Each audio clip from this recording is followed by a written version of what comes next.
VP Inday, the burning question is that how do you maintain such a vibrant and very beautiful vibe amidst all the persecution done to you by your detractors? Kakuan, siguro.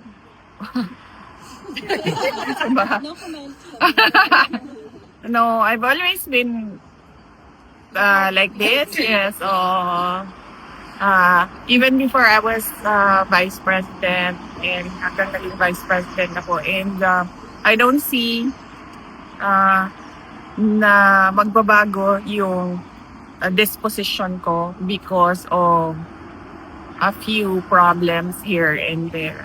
Sabi ko nga lagi, 'di ba noon, na parang tipong ang pinaka problema lang ng isang tao is magkasakit or mamatay, because death is the ending, and then disease or sickness is going towards the ending.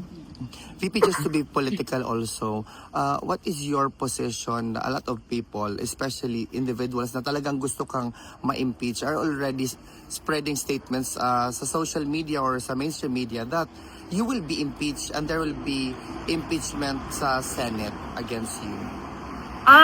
Kung ordinary individuals lang naman yan, like ordinary Filipinos, pabayaan na natin yan, no? Kasi yan naman yung opinion nila, yan naman yung damdamin nila. Hindi mo naman mapabago ang nararamdaman ng isang tao.